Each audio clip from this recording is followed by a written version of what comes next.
अच्छा, शमशान के पास से अगर गुजर जाए तो एक डर सा बना रहता है। डरना भी चाहिए। देखिए, वो एक दूसरे लोग का दरवाजा है, हम लोग शमशान समझते हैं। एक बहुत अच्छा खासा लड़का 24-25 साल का, एकदम यंगस्टर, जिम जाने वाला, अच्छा खाने वाला, दूध दही सब मस्त, एकदम बढ़िया। अचानक से उसको कोई बीमारी लगती है। क्या बीमारी है किसी को नहीं पता। बड़े बड़े हॉस्पिटल्स दिल्ली नोएडा के सबको दिखा लिया, नहीं समझ में आ रहा। 40 दिन हो गए हॉस्पिटल से हॉस्पिटल, उसके पेरेंट्स, और वो धक्के खा रहा है। घर की ही कोई महिला को किसी भगत से बंधवा के उसे चुड़ैल के रूप में उसके ऊपर लगाया गया हो, जो उसकी ब्लड की प्लेटें बनने नहीं देंगी, उसे वो महिला के रूप में दिखाई देता। हाँ, उसे ऐसे लगता हो वो उसकी छाती पे बैठा और यहाँ से कुछ ना कुछ खींच रहा है। हाँ, तो वो रक्त पीना कहते हैं उसे। पॉडकास्ट के एंडिंग में मैं थोड़ी सी डर रही हूँ। वो उसका होमोग्लोबिन भी गिरा देगा सिम्टम। अब तो मुझे डर लग रहा है। आप कॉन्सेप्ट समझ आया आपको? जय हनुमान ज्ञान गुण सागर, जय कपीस देव लोक उजागर, रामदूत अतुलित बलधामा, अंजनी पुत्र पवन सतनामा। अबे क्यों नहीं हनुमान चालीसा पढ़ के वो उस चुड़ैल या जो भी उसके ऊपर छोड़ा हुआ है उसको हटा पा रहा है? अगर आपने कोई वृक्ष देखा है जिसपे एक पत्ता नहीं है, कोई पक्षी नहीं बैठता है और वो बहुत पुराना है, ठीक है, एकदम सूख सा गया, तो उस वहाँ पर प्रेतों का वास होता है, भूतों का वास होता है।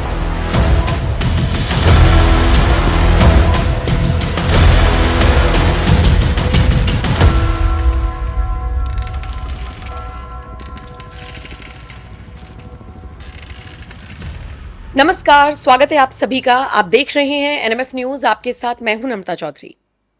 कहते हैं दुनिया भगवान की मर्जी से चलती है, लेकिन अगर मैं आपसे कहूं कि तंत्र विद्या का भी बहुत अहम योगदान होता है, तो शायद आपके जहन में सवाल आएगा कि अगर इतना ही योगदान होता है तो क्यों नहीं भगवान की नियति को बदला जा सकता, क्यों नहीं आने वाली आपदाओं को टाला जा सकता। और वास्तविक है, सवाल उठने लाजमी है। मैंने बहुत सारे तांत्रिकों से बात की है, मैंने बहुत सारे सवालों के जवाब लेने की कोशिश की है, लेकिन हमेशा सवाल भी छूट जाते हैं, जवाब भी छूट जाते हैं। आज इसी कड़ी में एक और पॉडकास्ट मैं करने जा रही हूं। एक ऐसे गेस्ट मेरे साथ मौजूद है जिनके साथ मैंने पहले भी पॉडकास्ट किया था। बहुत प्यार दिया था आप लोगों ने उस पॉडकास्ट को, और उसके कमेंट सेक्शन में जो सवाल आए थे उनमें से कुछ सवाल मैंने उठाए हैं, कुछ मेरे अपने सवाल हैं। मेरे अनुभव के आधार पर आज ये समझ लीजिए कि उसी पॉडकास्ट का पार्ट 2 है। तंत्र क्या है, मंत्र क्या है, यंत्र क्या है, इसमें साधना का कितना रोल है, ध्यान लगाना कितना जरूरी है, तंत्र पॉजिटिव या नेगेटिव, एक बार फिर से इस पर चर्चा करेंगे। स्वागत कीजिए रुद्रनाथ महाराज का। स्वागत है। हर हर महादेव। धन्यवाद। जय माई की। मैं डरूं एक तांत्रिक से? मैं घबराऊं? क्यों चाहिए? डरना क्यों चाहिए? डरना अपने कर्म से चाहिए, तांत्रिक से नहीं। ना किसी कपालिक से, ना किसी ओघड़ से, ना किसी भगत से, किसी से भी नहीं डरना चाहिए। डरना सिर्फ अपने कर्म से चाहिए। ठीक है, मतलब मैं नहीं डरूं क्योंकि कर्म तो मेरे मुझे लगता है कि अच्छे ही होंगे। लेकिन महाराज जी एक बात बताइए, तंत्र को हमेशा नेगेटिव के तौर पे हम लेकर देखते हैं, लेकिन अगर मैं थोड़ा बहुत इसके बारे में, जैसे मैंने पढ़ा, या आप तो खैर इसी से जुड़े हुए रहे हैं, मेन फोकस तो आप भी ध्यान में ही बैठते हैं। आपका टाइमिंग थोड़ा सा अलग हो सकता है, लेकिन बैठते तो ध्यान में ही अल्टीमेटली। हम उसे मेडिटेशन का नाम दे सकते हैं, योगा का नाम दे सकते हैं, ध्यान लगाना। तो फर्क क्या है दोनों में, या एक ही है? देखिए, फर्क ये है कि हम नियम में बांध के करते हैं स्वयं को, आप नियम फ्री करते हैं। ठीक है, आपको जब समय मिलता है आप तब धूप बत्ती लगा देते हैं, आपका समय फिक्स नहीं है। अगर हमें 11:05 पे बैठना है तो हमें 11:05 पे ही बैठना है, उसमें 6 भी नहीं हो सकता। अच्छा, और ये नियमों को बांधने का क्या तात्पर्य है? देखिए, काल चक्र है, समय है, ठीक है। अगर आपका ऑफिस आने का समय 9 बजे का है तो आप 9 बजे ही आएंगे ना। आप जिस दिन 9:30 बजे आएंगे तो आधे से ज़्यादा ये सोचेंगे कि आप आए नहीं हैं। परमात्मा भी ऐसा ही है। जब हम रेगुलर उसके लिए बैठने लगते हैं तो उसे पता है कि 11:05 पे अगर मेरा पुत्र बैठ रहा है तो वो 11:05 पे ही बैठेगा। जिस दिन लेट हो जाऊंगा तो उसे कोलाहल होगी कि आज ये क्यों नहीं आया। क्या तंत्र भगवान से जुड़ने का एक जरिया है? बिल्कुल। तंत्र भगवान से कभी दूर था ही नहीं और भगवान तंत्र से कभी दूर ही नहीं था। ये जुड़े हुए हैं आपस में, एक ऊर्जा का केंद्र है। देखिए, एक आपने मंत्र किया, एक हमने मंत्र किया, ठीक है, दोनों में फर्क इतना है कि हमने अपने आप को उस मंत्र के साथ बांध दिया और आपने जब समय मिला तब कर लिया। तो भगवान किसकी सुनेंगे पहले? देखिए, भगवान सिर्फ भाव की सुनते हैं। अगर मेरा भाव ही गलत है तो वो मेरी क्यों सुनेंगे? ज्यादातर तांत्रिकों का भाव कैसा होता है? ये क्योंकि देखिए, हमने जो बचपन में फील किया है, कोई ऐसी वेशभूषा में अगर बाबा जी निकल गए तो हमें अमूमन कहा जाता था कि अंदर चलो तांत्रिक जा रहे हैं। अच्छी इमेज से नहीं देखा गया, आज हमेशा भी हम नहीं डरे। देखा जाता। हम डरे नहीं। मैं तो फिर भी अपने बच्चों को शायद ये बोलूंगी, नहीं नहीं तंत्र वंत्र सब ठीक है, क्योंकि मैं बहुत तांत्रिकों से मिल ली हूं, बहुत मुझे घबराहट नहीं हुई। लेकिन हमें तो कम से कम यही सिखाया गया था। उस सेंस में पूछ रही हूँ। देखिए, ये हमारी विवेक और बुद्धि चेतना पे निर्भर करता है कि हम अपनी ऊर्जाओं का सदुपयोग करें या दुरुपयोग करें। ठीक है, ये हम पे निर्भर करता है। अगर कोई हमें पैसे देता है गलत कार्य के लिए, ठीक है, हमें वो पैसा बड़ा दिख रहा है या हमारा कर्म बड़ा दिख रहा है उसमें, ये हमें विवेक से काम लेना है। तो इसमें मैं किसी का ये समर्थन नहीं कर सकता कि सब सही है या सब गलत है। लेकिन एक तांत्रिक के ऊपर उसी की विद्या कई बार गलत पड़ सकती है अगर उसका भाव गलत हो तो। बिल्कुल पड़ सकती है, 100%। देखिए, आज किसी ने कोई क्रिया करी, कुछ चलाया, ठीक है, मारने वाला भी वो है, बचाने वाला भी वो है, कवच भी वो है तो अस्त्र भी वो है। ठीक है, तो अस्त्र कब कवच में बदल जाए और कवच कब अस्त्र में बदल जाए कुछ नहीं पता। आप कब तांत्रिक बने? क्या देखिए, बचपन से ही आपको इस चीज का अनुभव हो गया था, या एक वक्त आने पर आपको महसूस हुआ? कर्म प्रारब्ध होता है ना, जो नियति में लिखा होता है उसे बदलना बड़ा मुश्किल होता है। जब आप एक ही कार्य से बदल सकते हैं, अपने कर्म के माध्यम से चीज़ों को बदलने में सक्षम होते हैं, जब आपको पता ही नहीं है कि आपको इस रास्ते पे जाना, आप फिर भी कर रहे हो, तो वो आपकी नियति आपको खींच के लाती है वहाँ पे। और हमारी नियति में था तो हम आ गए। हमें नहीं पता था। देखिए, हमने जब पहली साधना करी तो हमें ये पता ही नहीं था कि हम कभी इस ओर आएंगे। हमने हमारा कुछ कार्य था और हम परेशान थे, तो हमें कोई मिल गए बाबा जी, बोले ये साधना कर लो। हमने भी कर ली, साधना कर ली, तो अनुभव से जो कार्य था वो पूर्ण हो गया। तो चमत्कार को नमस्कार है, कलयुग है। आपको महसूस होता है कि जैसे मैं एक नॉर्मल इंसान हूं, आपको लगता है कि मैं थोड़ा सा इन लोगों से आगे हूं? क्योंकि मेरा ये सवाल अभी पहले भी था कि क्या एक तांत्रिक ज्यादा करीब होता है भगवान के। मैं ये पूछना इसलिए चाह रही थी कि तंत्र से हम भगवान के और ज्यादा करीब जा सकते हैं। देखिए, तंत्र यानी तन यानी बॉडी, त्रय यानी विश्लेषण। ठीक है, अपने आप को समझना ही तो तंत्र है।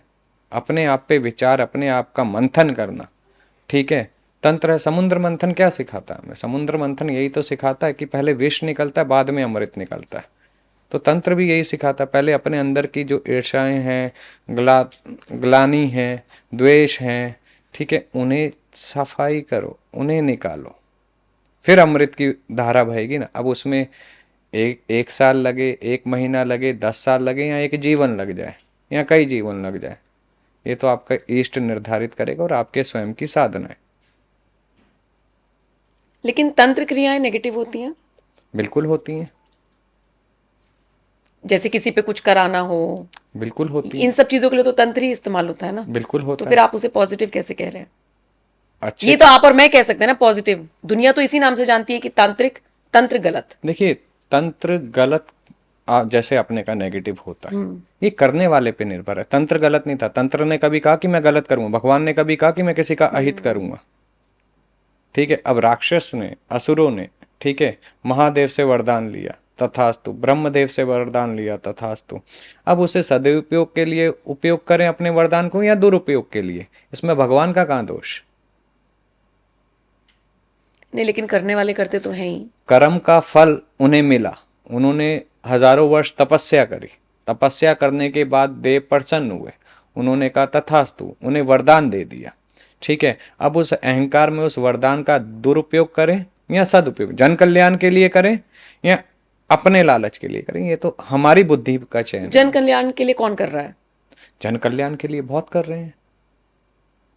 जो अपने को, पहले सबसे पहली बात ये समझो, जन कल्याण भी तभी संभव है जब आप खुद को समझने योग्य हैं।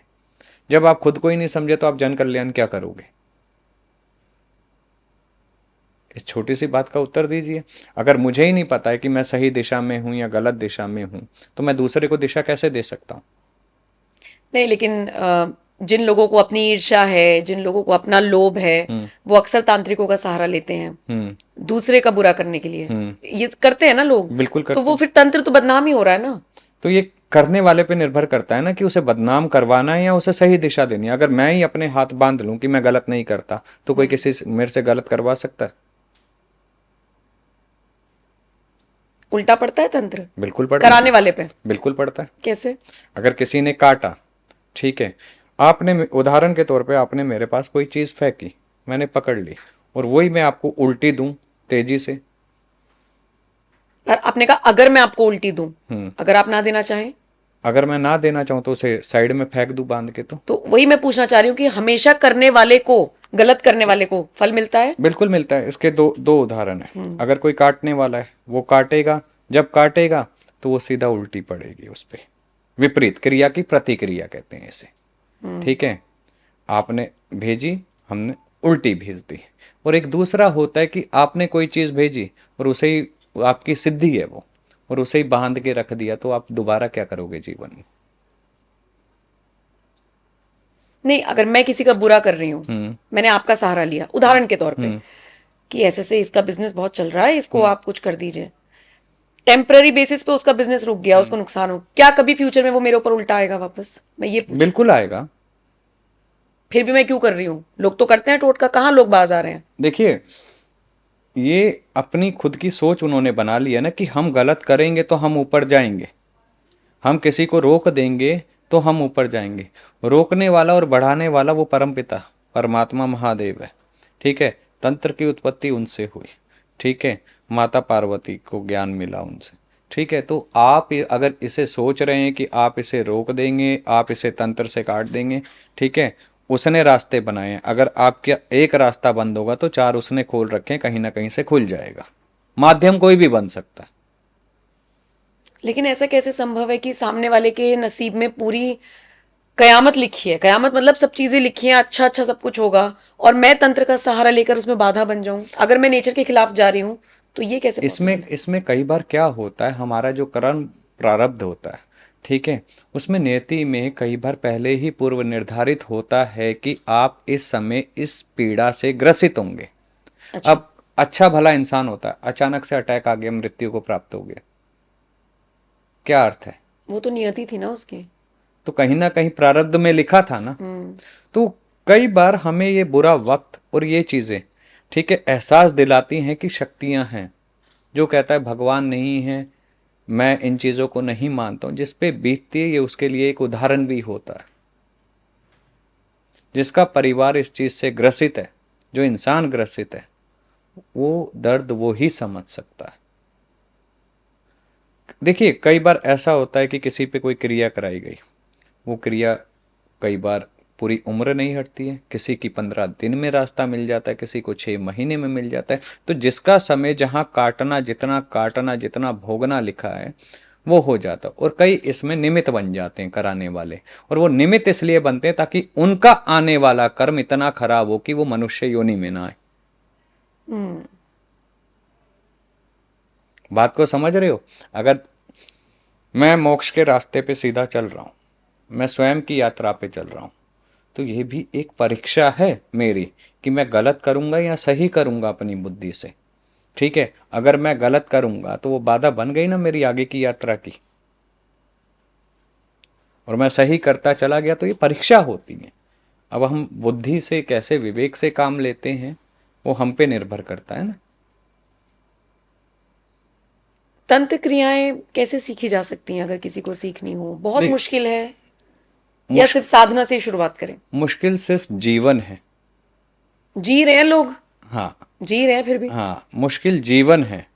ठीक है, साधनाएं कभी मुश्किल नहीं होती हैं। साधना यानी सरल, सरल बनाना सिखाती हैं वो आपको नियम से एक इंसान बनाना सिखाती है, आपको समय को सही यूटिलाइज करना सिखाती है, आपको काल का ज्ञान देती है। काल यानी समय, ठीक है, कितने पहरों से कैसे क्या प्राप्त किया जाता है वो सब बताती है। इंसान को इंसान समझना सिखाती है, प्रकृति से जुड़ के प्रेम देना सिखाती है।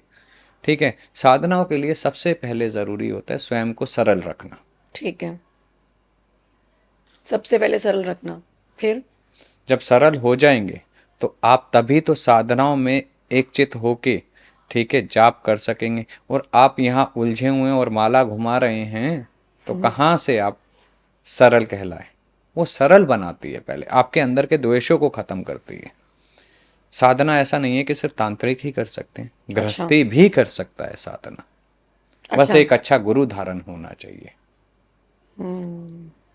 गुरु ही तो मार्ग देगा कि इसके बाद ये करो, इसके बाद ये मतलब गुरु करो। होना जरूरी है। हाँ, ऐसा भी जरूरी है कि आप लोग शमशान में ही करते हैं ऐसा नहीं है। साधना? गृहस्थी अपने घर के पूजा कक्ष में भी कर सकता है, अच्छा। ठीक है। तो जो वो गृहस्थी ना हो? जो गृहस्थी ना हो वो उस पर निर्भर करता है। वो एकांत में बैठ के कर रहा है, वो जंगल में कर रहा है, वो नदी किनारे कर रहा है, उसकी साधना किस प्रकार की है, ये साधना पर निर्भर करेगा। तो मतलब शमशान घाट अकेला ऑप्शन नहीं है? नहीं है ये मिथ है फिर? ये मिथ है कि हम सिर्फ शमशान में ही करेंगे। अब तो मुझे ऐसा लगता है कि सब शमशान शमशान इतना बोलने लग गए हैं कि शमशान भी सोचता होगा कि जितना मैं गुप्त था हाँ। उतना आज उजागर कर दिया जाए। सार्वजनिक कर दिया उतना। अच्छा, शमशान के पास से अगर गुजर जाए तो एक डर सा बना रहता है। डरना भी चाहिए, अब वही मैं पूछ रही थी, डरना चाहिए? बिल्कुल डरना चाहिए। हाँ, क्योंकि वो आम उस भाषा में समझू तो भूत चिपटते हैं। बिल्कुल चिपटते हैं। देखिए, वो एक दूसरे लोक का दरवाजा है। हम लोग शमशान समझते हैं, लेकिन वो दूसरे लोक से जोड़ने वाला एक बीच का दरवाजा है, पोर्टल है, जिसे आपकी भाषा में कहूँ तो। वो मंत्रों द्वारा खोला जाता है और मंत्रों द्वारा ही बंद किया जाता है। जब कोई साधक जाएगा जो शमशान का ज्ञान रखता है, तो वो अपना बंधन करते हुए शमशान में जाएगा, वहां बैठेगा, अपना बंधन, दिशा बंधन, आसन बंधन लगा के बैठेगा, ठीक है। और जब वो निकलेगा उस मंत्रों द्वारा ही बाहर निकलेगा, क्योंकि वो उन शक्तियों का आह्वान कर रहा होता है जो वहां विराजमान है। अब उसमें कई सौम्य शक्तियां हैं, कई उग्र शक्तियां हैं, कोई प्रताड़ित शक्तियां। तो कौन किस भाव में आके आपको कैसे प्राप्त हो, नहीं पता ना। अच्छा, हम 21वीं सदी में जी रहे हैं, लेकिन अभी भी हम कुछ केसेस ऐसे देखते हैं जो हमारी समझ से परे होते हैं। मैं आपको उदाहरण देती हूँ। एक बहुत अच्छा खासा लड़का, 24-25 साल का, एकदम यंगस्टर, जिम जाने वाला, अच्छा खाने वाला, दूध दही सब मस्त, एकदम बढ़िया। अचानक से उसको कोई बीमारी लगती है। क्या बीमारी है किसी को नहीं पता। बड़े बड़े हॉस्पिटल्स दिल्ली नोएडा के सबको दिखा लिया, नहीं समझ में आ रहा। डॉक्टर्स ने पूरा स्कैन कर लिया, एमआरआई वगैरह सब छोड़ दीजिए, बड़े बड़े जो टेस्ट होते हैं कर लिए। 40 दिन हो गए, हॉस्पिटल से हॉस्पिटल, उसके पेरेंट्स और वो धक्के खा रहा है, कुछ समझ में नहीं आ रहा।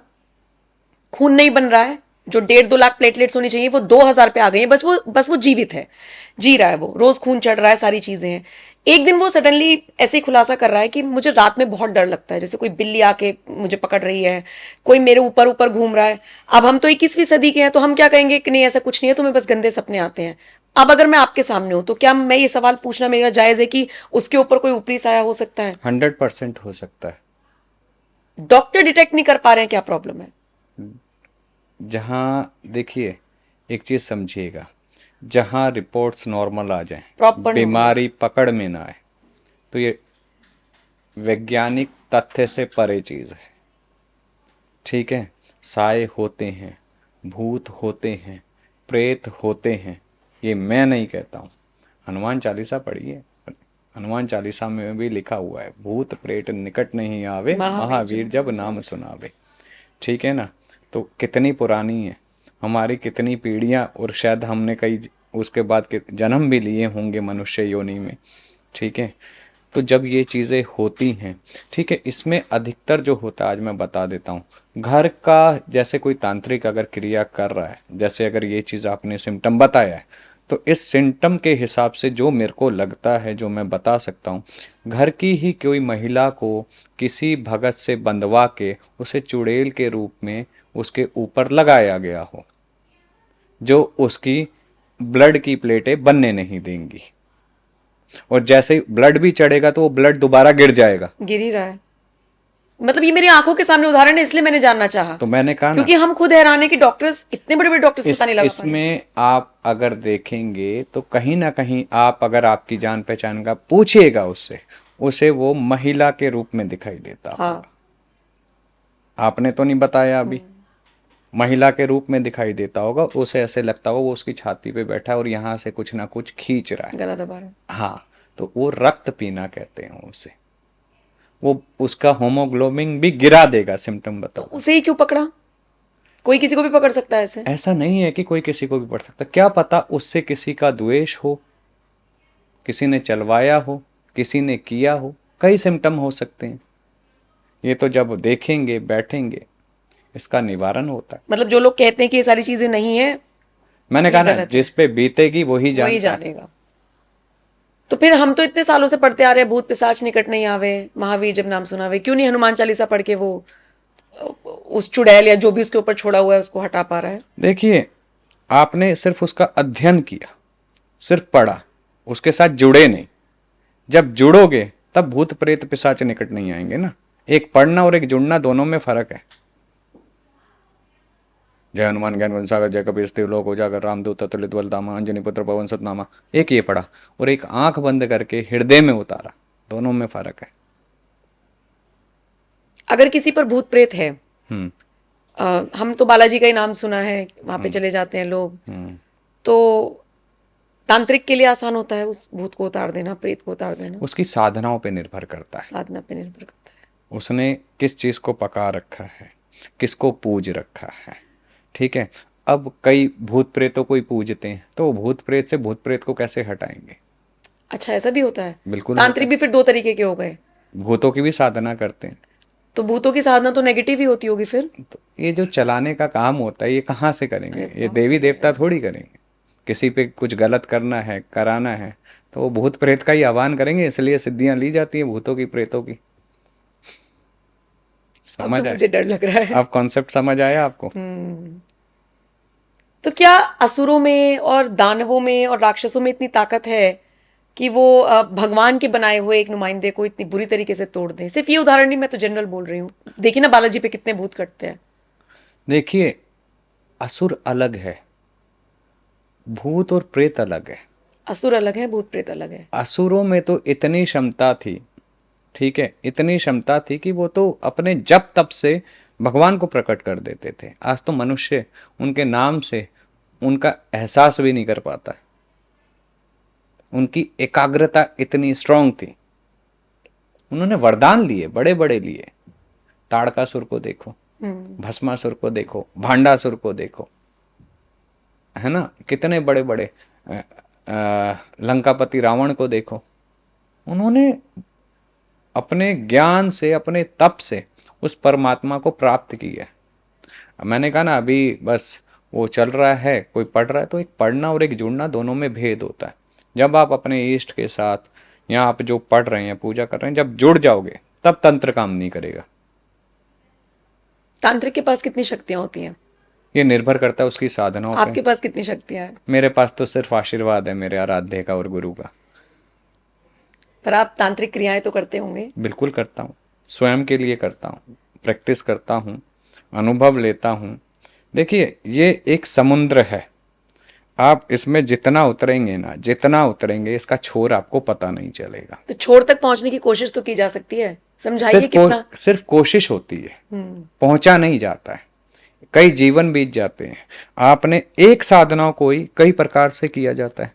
एक मंत्र को भी देखिए, सबसे जरूरी होता है स्वर। हम मंत्र बोल कैसे रहे हैं? हाँ, क्या स्वर मंत्रों का भी आसन होता है? बिल्कुल होता है। मंत्र को आसन देना, मंत्र का स्वर ज्ञान होना, ठीक है। स्वर ज्ञान होना मतलब किस तरीके से उसका उच्चारण करना? हाँ, किस तरह से उच्चारण करना है। हर उच्चारण में मंत्र की फ्रीक्वेंसी बदल जाती है। पर ये बनाने वाला कौन है? फ्रीक्वेंसी किसने बनाई है? नाद, ओमकार ब्रह्मांड में गूंजता हुआ, उसकी एक ध्वनि है, फ्रीक्वेंसी लेवल सेट है, ठीक है। और ओम ही प्रणव है, ओम ही पहला बीज मंत्र है। तो उसे हम कैसे भी बोल सकते हैं ना। हर एक, मैंने कहा ना, आप उसे जैसे उच्चारण करोगे वैसे। अब आप और मैं चर्चा कर रहे हैं, ठीक है। अब मैं आपसे नॉर्मली बात कर रहा हूँ, ठीक है। थोड़ा अगर मैं क्रोध में करूँ तो फ्रीक्वेंसी अलग हो जाएगी। थोड़ा मैं एकदम शांत होकर करूँ, आपको सुनाई नहीं देगा। तो यही 3 वाइब्रेशन मोड आ गए ना।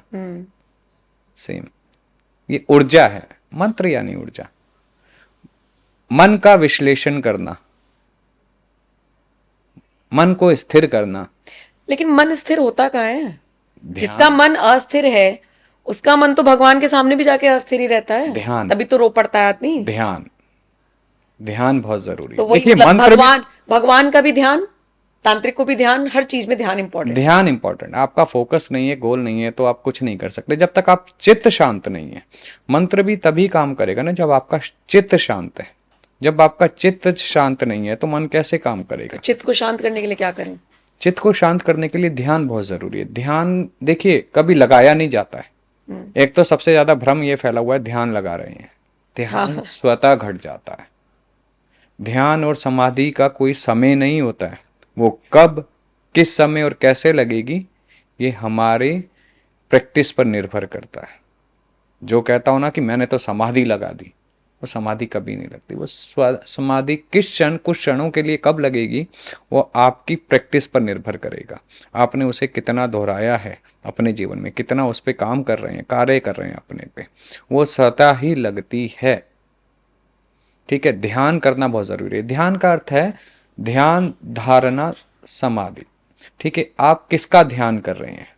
ठीक है, आप जिसका ध्यान कर रहे हैं उसी को तो धारण करेंगे ना। जब उसे धारण करेंगे तो आप उसके साथ जब जुड़ेंगे तो वो समाधि अवस्था होगी। तो कितने जुड़ पाते हैं? आज रिलैक्सेशन को मेडिटेशन कह दिया गया है। तो दोनों में फर्क है। ठीक है, आप जब ध्यान कर रहे हैं, ध्यान को पहले शांत होके समझो, अपने आप को समझो, अपने विचारों का मंथन करो। विचार एक स्ट्रीट डॉग की तरह होते हैं।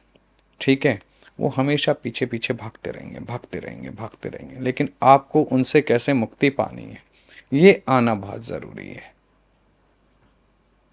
बात तो सही है। ठीक है, ध्यान के माध्यम से पहले आप अपने सप्त चक्राओं को क्लियर करोगे। वैसे हमारे बॉडी में 114 चक्र बताए गए हैं। अच्छा। ठीक है, फिर उसके बाद 9 चक्र मुख्य बताए गए। फिर उसके बाद हर एक इंसान को जो जानता है ध्यान को, थोड़ा सा नॉलेज रखता है, 7 चक्र बताए गए हैं।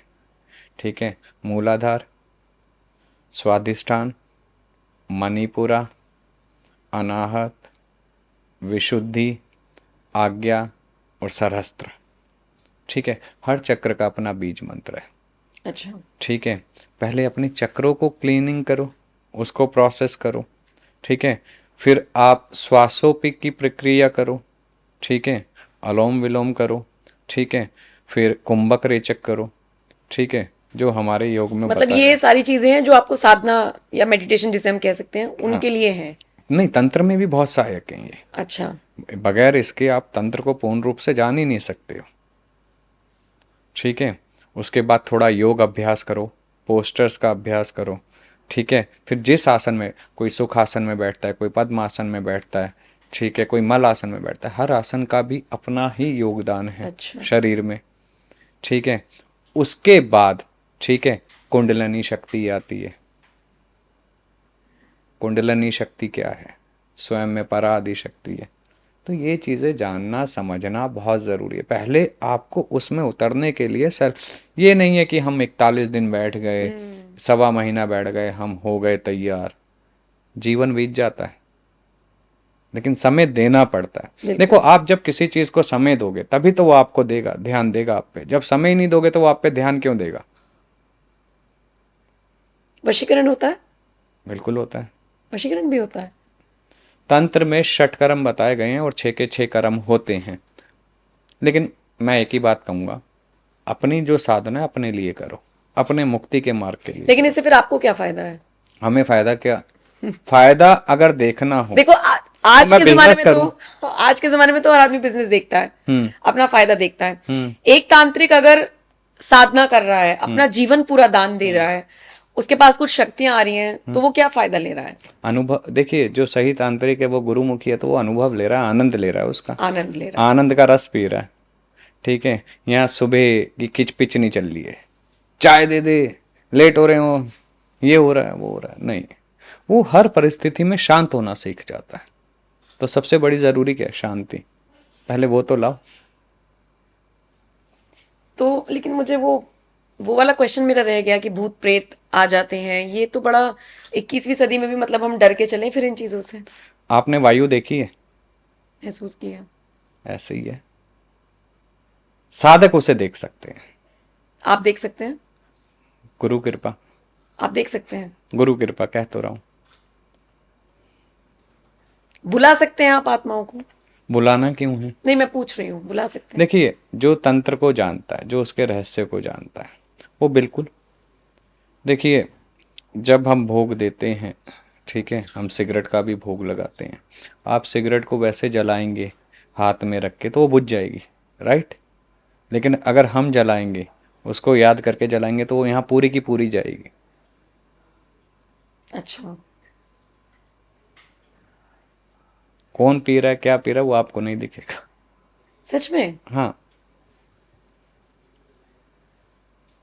अच्छा, अ, कोई आत्मा, जैसे किसी हॉन्टेड हाउस जैसे हम कह देते हैं कि भाई उस वाले घर में ऐसे ऐसे किसी की डेथ हो गई थी, तो कहानियां होती हैं सारी, तो वहां घर ले लिया किसी ने, या कोई आत्मा किसी ऐसे को परेशान कर रही होती है कई बार जिसका कोई फॉल्ट नहीं होता, वो आत्माएं क्यों परेशान करती हैं? और मुझे ये बताइए, आत्माएं अच्छी होती हैं कि बुरी होती हैं? दोनों प्रकार की दोनों होती है। प्रकार की होती हैं। हाँ। तो वो उस आदमी को क्यों परेशान कर रही हैं, जिसने, जो उस घर में रहने आया है, जो उस बंगले में रहने आया है?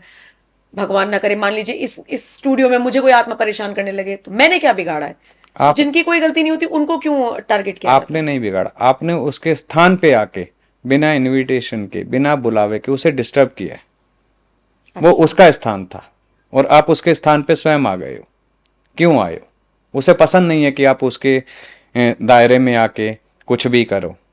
एकांत रहना चाहती हैं, इसलिए वो हॉन्टेड में रह रही हैं, जंगल में रह रही हैं, मसान में रह रही हैं। वहाँ जाके अगर आपके घर में बिना बुलाए आके कोई भी बैठ जाए और वहाँ अपना खाना बनाने लगे, कुछ भी करने लगे, ठीक है, तो कहीं ना कहीं आपको गुस्सा आएगा, नहीं आएगा?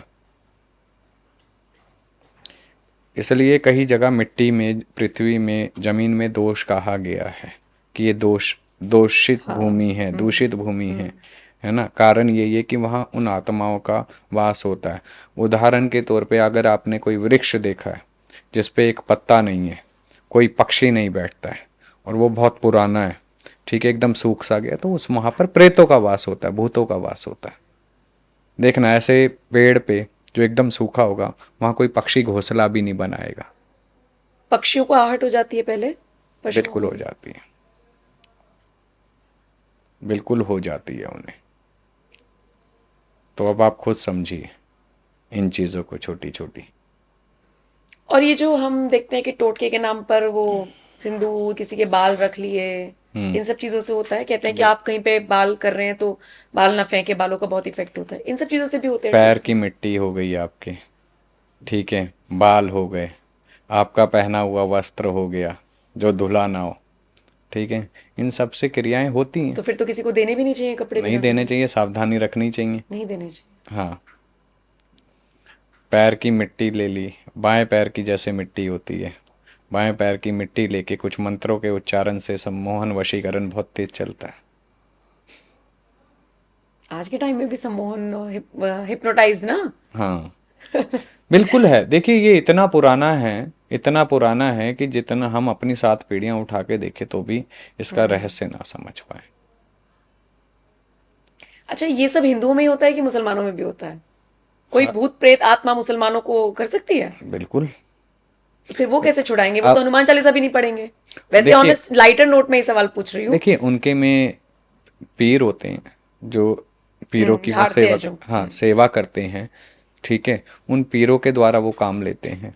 उनमें देखिए, जो गलत करेंगे वो खबीजों से काम लेंगे, ठीक है। उनमें मोकिल होता है, ठीक है, उनमें जिन होते हैं, उनमें पीर होते हैं। अच्छा, जैसे इधर प्रेत आत्मा है, उधर जिन होते हैं। उनमें पीर बाबा होते हैं, ठीक है ना।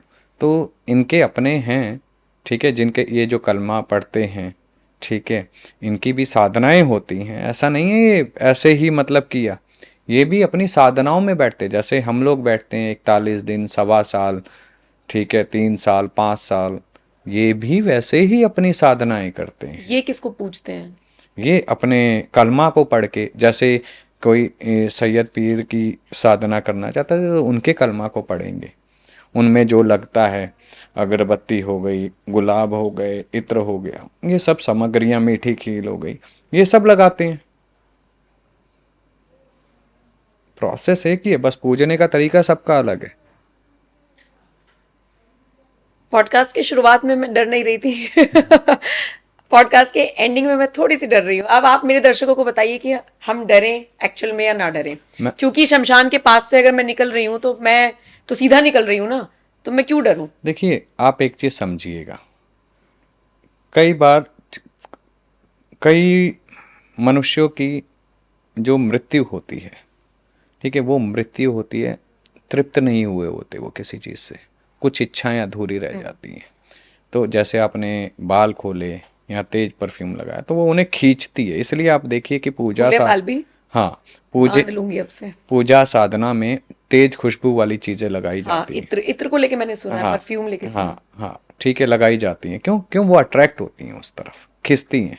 तो वो फिर उन्हें लगता है अगर कोई है जो अपने दायरे से बाहर निकल गई, एक घेरा होता है, घेरे से बाहर है, वो किसी के भी साथ लग सकती है फिर। इसीलिए कहते हैं रात में डीओ वगैरह लगा के ना निकलो, हाँ, इत्र लगा के ना हाँ, निकलो। कई लोग कहते हैं नहीं होते हैं, हम नहीं मानते हैं, है ना, जब बीतेगी। इसलिए कहते हैं कि देखो, चैलेंज करो, मैं ये नहीं कहता हूँ, लेकिन बराबर वाले को करो, ना तो अपने छोटे से करो ना बड़े से करो।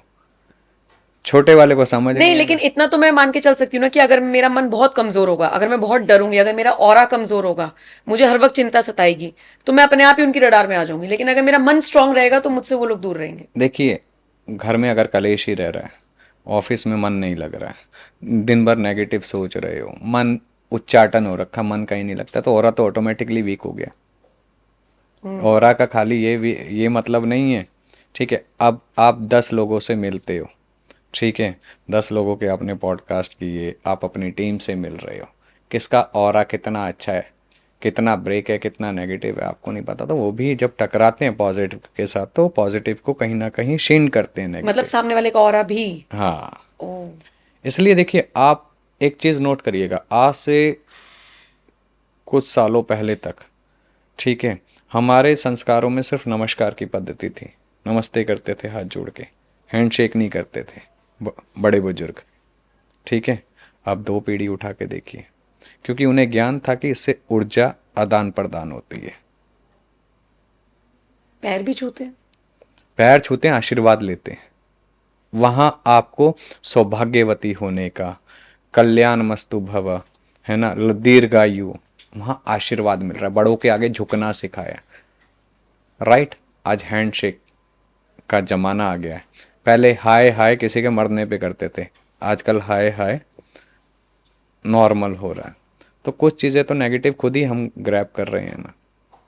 नमस्कार बोलो तो देखिए आपका चित्त भी प्रसन्न हो, हाथ मिला तो कई बार आपको ऐसा लगा किसी से आपने हैंडशेक किया तो यार मैंने क्यों किया, एक अजीब सी भावना आ जाती होगी ना, कई बार आती है ना।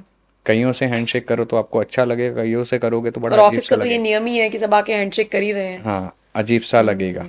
तो उस समय जो ऊर्जा होती है जब आपस में टकराती हैं तो वो मैच नहीं करती, तो वो ऐसा भाव अंदर पैदा कर देती हैं। और वो हमारा खुद का ऑरा नेगेटिव कर देता है। हाँ, और ऑरा पॉजिटिव करने के लिए क्या कर सकते हैं? ध्यान, सबसे सर्वोत्तम और उत्तम ध्यान।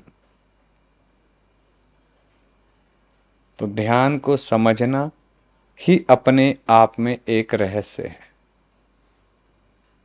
लेकिन बहुत सारी चीजों की जड़ है ध्यान। ध्यान हर एक चीज की। अब महादेव रूट देखिए है। समाधि में लीन रहते हैं, ध्यान में लीन रहते हैं, ठीक है। माता पार्वती ने महादेव को पाने के लिए 5 साल तपस्या करी, वो भी ध्यान मगन होकर, तो वो माता पार्वती कहलाई।